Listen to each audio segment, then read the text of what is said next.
독일군의 재무장이 점차 가속화되고 있습니다. 이번에는 독일이 사실상 징병제를 부활시켰습니다. 또한 독일이 국방비도 어마어마하게 쏟아붓기 시작하면서 빠른 속도로 재무장하고 있는데요. 오늘은 이 내용 좀 제대로 보도록 하겠습니다. 바로 보시죠. 독일은 러시아의 위협에 맞서 병력을 확충하기 위해 사실상 부분적 징병제에 해당하는 새로운 병역 제도를 도입하기로 합의하였습니다. 현지 시각으로 11월 13일에 독일 정치권은 수개월간의 논쟁 끝에 새로운 병역 제도에 합의했는데요. 일단 이번 새로운 병역 제도가 뭔지부터 알아보죠. 새 제도에 따르면 내년부터 모든 18세 남성과 여성에게는 군복무 의사를 묻는 설문지를 발송한다고 합니다. 남성들은 의무적으로 설문에 참여해야 합니다. 그리고 2027년 7월부터는 18세 남성 전원을 대상으로 신체 검사를 의무적으로 하게 되는데요. 일단 독일은 자발적 복무 확대를 목표로 하고 있는데요. 문제는 목표 인원이 충족되지 않으면 의무 복무 제도를 도입하게 됩니다. 일단 독일이 목표로 하는 병력이 몇인지부터 알아보자고요. 독일군 현재 병력은 18만 2천 명입니다. 그런데 이걸 단기적으로 2만 명 충원하고 향후 10년 동안 25만 명에서 26만 명 정도로 늘려나갈 계획인데요. 이 병력을 늘리기 위해서 복무 기간은 6개월 정도로 하고요. 월급은 445만 원 정도를 제공하기로 하였습니다. 또 복무 연장도 가능한데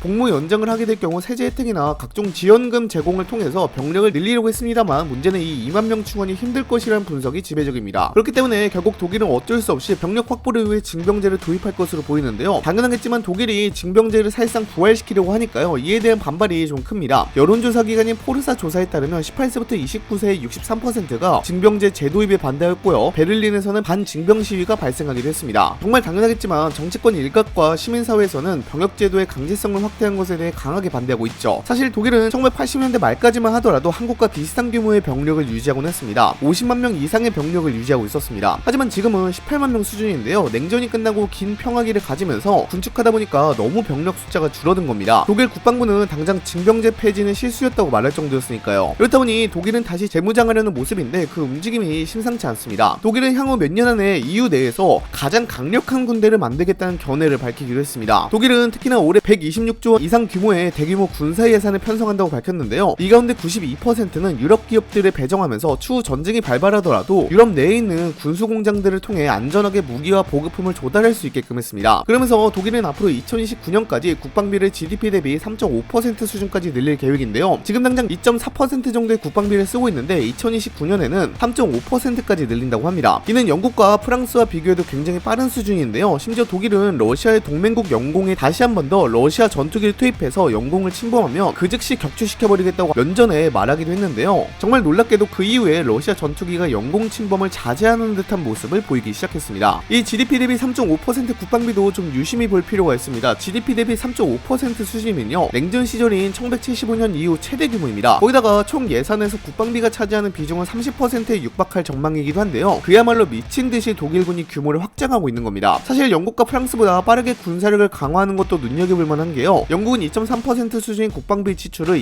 2027년까지 2.6%까지 늘리고 2029년에는 3%까지 늘리겠다고 밝혔습니다. 프랑스는 현재 2%의 국방비 지출을 2030년에 3%까지 늘린다고 밝혔는데요. 독일은 영국과 프랑스보다도 더 빠르게 국방비를 강화하며 군사력을 강화하고 있습니다. 당연하게도 독일의 라인메탈과 같은 군수기업들은 덩달아 큰 이득을 보고 있습니다. 저도 라인메탈에 좀 투자를 해놨는데요. 라인메탈 1년간 주가가 최근 200% 가까이 올랐습니다. 왜냐면 독일군이 정말 미친듯이 라인메탈의 무기를 뽑으라고 주문했거든요. 당장 2024년 같은 기간보다 지금 486억 유로 정도 더 증가했는데 내년 상반기까지 800억 유로 규모 신규 수주를 기록할 것이라는 전망이 나오고 있습니다. 이렇다 보니 현재 독일의 군수업체들은 오랜만에 화랑을 맞이하고 있습니다. 또 거기다가 미국산 F-35 전투기 15대를 4조 원 들여서 더 구매하기도 했고요. 1조 3천억 원을 더 투입해서 에어버스로부터 군용 헬기 20대를 추가로 구매하기도 했습니다. 물론 독일이 이렇게까지 군사력을 확대하니까 유럽 각국의 입장들도 상반된 모습입니다. 우선 폴란드의 경우에는 아직은 환영하는 모습인데요. 러시아는 지리적으로 마주하고 있는 폴란드는 집단 방위를 위해 다른 동맹국들의 국방비 증액을 지속적으로 촉구해왔습니다. 폴란드는 이미 국방비를 GDP 대비 4%가 넘는 수준으로 늘린 상태인데요. 유럽에서 가장 적극적으로 국방에 투자하고 있습니다. 러시아의 위협을 직접 느끼고 있기 때문이죠. 다만 역사적인 일이 좀 있다 보니까 우려의 목소리가 좀 있긴 한데요. 아직은 두려움보다는 환영의 느낌이 더 큰 상황입니다. 불안과 불만을 표출하는 나라도 분명히 있습니다. 프랑스인데요. 프랑스는 현재 독일 중심으로 군수산업 자체가 재편되고 있는 것 자체를 걱정하고 있습니다. 이게 역사적인 이유도 있고 현실적인 이유도 있는데 프랑스는 유럽 방위 구도에서 오랫동안 핵심적인 지위를 누리고 있었습니다. 근데 여기서 독일이 군사력을 강화해버리면 그러한 핵심적인 지위를 모두 독일에 빼앗길 가능성이 있는데요. 현재 프랑스는 그걸 우려하고 있는 듯한 모습입니다. 어찌됐든 독일이 급격하게 군사력을 증강하기 시작하면서 유럽의 힘의 축은 점차 동쪽으로 향하고 있는 모습입니다. 근데 당연하게도 이렇게 국방비를 증액한 만큼 독일의 재정적자 폭도 덩달아 커질 전망입니다. 독일의 재정적자는